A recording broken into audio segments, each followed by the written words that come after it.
All right, let's start with a quick unboxing of the Thinkpad X1 Nano. All right. Oops, sorry about that. Let's just open that up, and I just dropped everything. Okay, so unboxing experience a little bit difficult because I have a very small area, but we have the laptop in this packaging here. I'm gonna put that aside and look at the two other things that you get in this box. So the first is this little paper package, and we'll see what we have inside. Regular stuff, I guess. It's just the paper for I don't even know what this is. Oh, face recognition. And then we have a settings paper. And then finally, I think this is just a warnings paper. I think safety information. So not much in there. And then in here, we actually have most likely the charger. So we'll just open that up. And there we have. It's a USB-C charger. I think this should be 60 watt. Let's just double check that.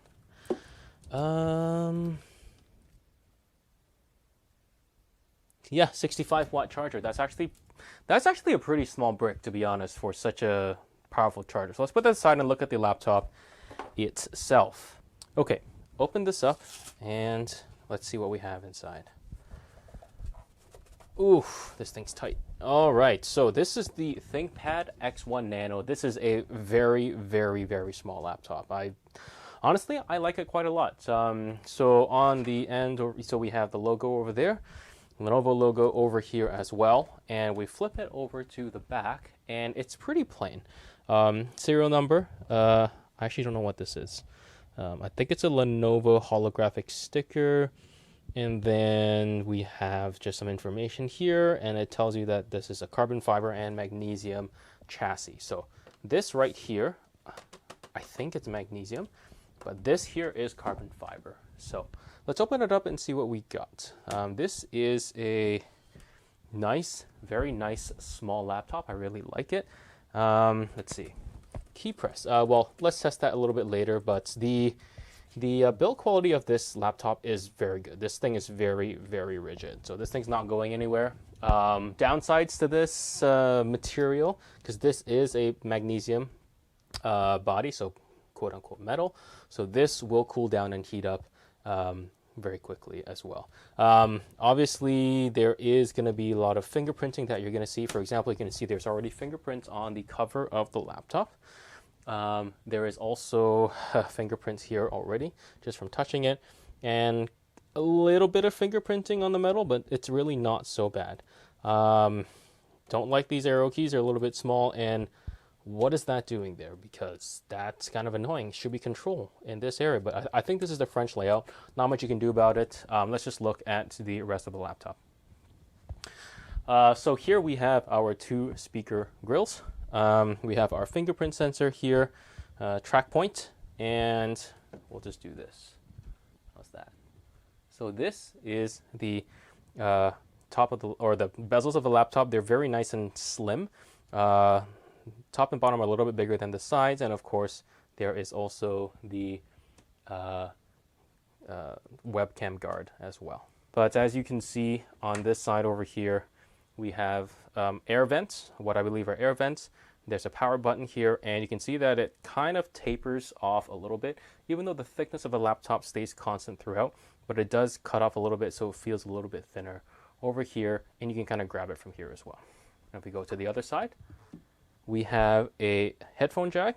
We have two USB-Cs, and both of these are actually capable of powering the device as well, which is actually this one is capable of powering the device. This one's not, but they are both Thunderbolt ports. Again, I am a port guy, so I do like my laptops to have at minimum one full-size USB and one full-size HDMI port, but of course in such a small laptop that is not always possible. And of course on the back there's nothing here. There is just the hinge on this laptop, which can actually open up quite a bit, so let's show you that. Alright, so this thing can open all the way 180 degrees flat. You can see that it's basically flat all the way. That's actually quite nice, because in tight spaces, which is where you might find this laptop, this will actually help. And the hinge is pretty stiff as well. You can't really open it with one hand. You need two hands to open it. but as you can see, it goes all the way there and all the way back. So that's quite nice. All right, talking about the keyboard on this Lenovo X1 Nano, the keyboard is honestly wonderful. This keyboard, it has technically very short key travel, but it's just a wonder. It's just amazing to type on, really. I really, really like this keyboard very much, and I can basically type at my maximum speed on this keyboard with really not much issue at all. So that's actually quite good. And of course, as you were seeing, the function keys here work pretty well. You can see that I can just use the function keys and they work.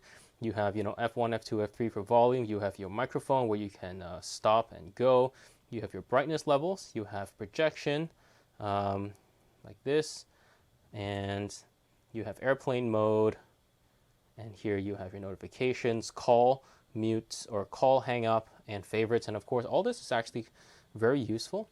And then of course, you also have your backlights as well, which is very useful in a time like this. So I'm just going to turn the backlight all the way up, and I'm going to turn this off, and you can see backlight over there. And we'll just turn it off, low, medium, low and high, and that's what you have. So it's actually quite useful. The one thing that kind of annoyed me is the function keys over here. I was expecting the control key to be here, but you can actually change that in the Lenovo Vantage software. So you can swap the functionality of these two keys over here. The other thing I didn't like is that the arrow keys are not full-size arrow keys. That's something that I really like, but I don't get here. The track point is the track point. I don't really use it. I was going to say old, but yeah, I'm not very old, so I don't really use the track point. Works though. Of course, the mouse pad is very smooth, as you can see. It's basically, in my opinion, almost as good as a MacBook, but not quite, just a little bit not there. It is a little bit small as well. It's a little bit narrow. Wide, in terms of width, it's actually decent, but it's a little bit narrow. But otherwise, this works quite well, and it's very precise. The texture is nice as well, so not really much else to complain about this.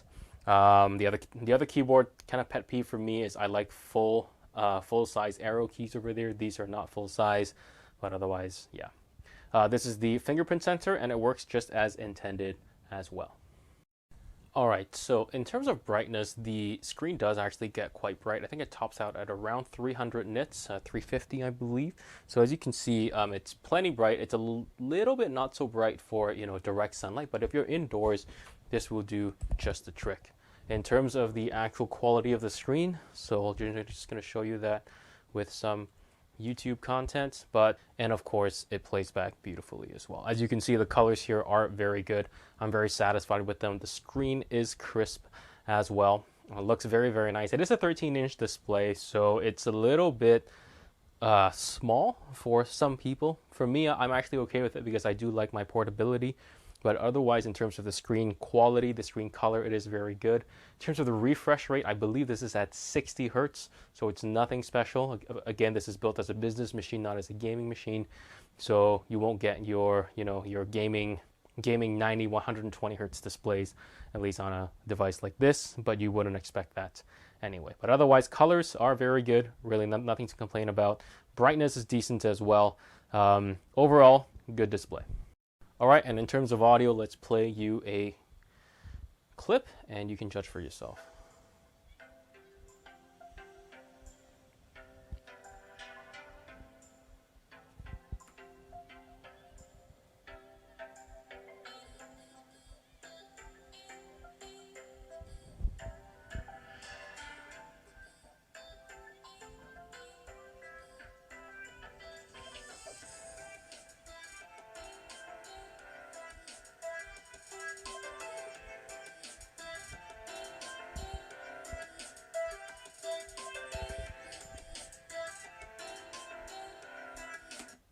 Yep, so in terms of the quality, you heard it yourself. My thoughts on the quality of the audio here is that they're a little bit lacking in bass, especially for a laptop, but otherwise it's a fairly crisp sounding device with your dual speakers over there, but it could be improved. It's definitely not up there with the best speakers for laptops by any stretch of the imagination.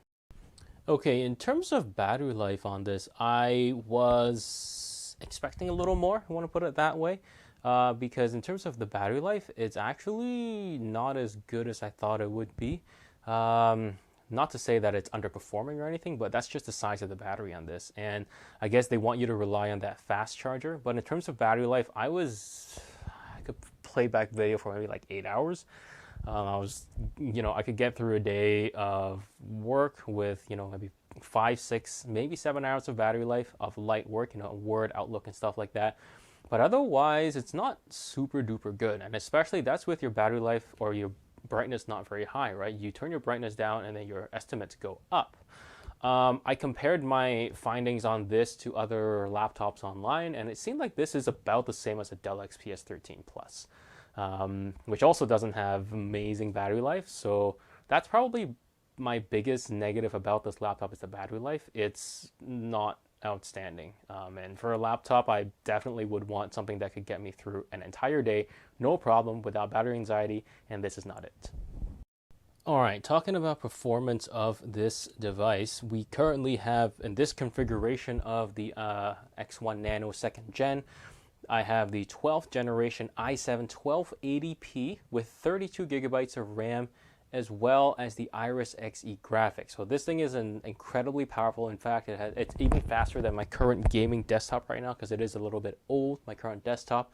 But yeah, CPU-wise, this will throw anything this will eat up anything you throw at it. And I'll just show you the pass mark score here. And as you can see, the pass mark score here is almost 20,000. Obviously, pass mark isn't the end-all be-all, but it's a good comparison. And for comparison, the 5800U gets about 18,000. And if you want something a little bit more powerful than this, you should go to the 5900HS, which is a gaming CPU. And in terms of something like DaVinci Resolve, the screen's a little small for video editing, but I'm sure many YouTubers make too. But this thing actually renders a little bit faster than my desktop as well because it has a much faster CPU. My 8700K only gets about 13,000 CPU mark. But what really limits this here is obviously the TDP. This thing throttles decently fast if you're doing something like video editing, so it doesn't run at maximum speed all the time. I'll be honest, I was not expecting this to get very good frame rates considering how high the resolution was, but I was actually wrong. Like if you're playing like a game like Civilization, which is older, like this thing does very, very well. In fact, there's some areas where it outpaces my i7 8700K. Obviously, as the game goes on, it starts getting bogged down a little bit. But otherwise, like if you want to use this for some light gaming, you absolutely can do that. Even if you don't have, even if you don't have, a dedicated video card on this, this thing will do very, very well. So I'm actually very, very pleased with this. I was not expecting this to have such good gaming performance, but then again, could just be me being out of date and not realizing that nowadays even gaming mobile CPUs are doing an amazing job. But otherwise, yeah, if you want to game, you can. You should be able to play a lot of games on this actually. Not at the native resolution, of course, because the native resolution is like 2K or something like that. So that's probably not going to work for you. But otherwise, this will work pretty well for gaming. All right, so what do I think of this laptop? I think that this is actually quite a decent laptop in terms of the laptop that you get. This is very fast, obviously the very, very highest configuration you can get. It's a 13 inches, perfect size for someone like me. Bezels are small, it looks like a very nice laptop as well, but yet it still has the ThinkPad look and feel. I definitely do recommend this. That being said, this is not cheap at all. But it's in line with other higher end laptops in that spectrum. But otherwise, yeah, I do recommend this, but I won't be getting this for myself. And the reason for that is because of the ports like I was telling you about. I like my laptops to have a full-size USB and a full-size HDMI port, and this just does not have that. So, but yeah, let me know what you think in the comments down below, and I'll see you guys in the next one.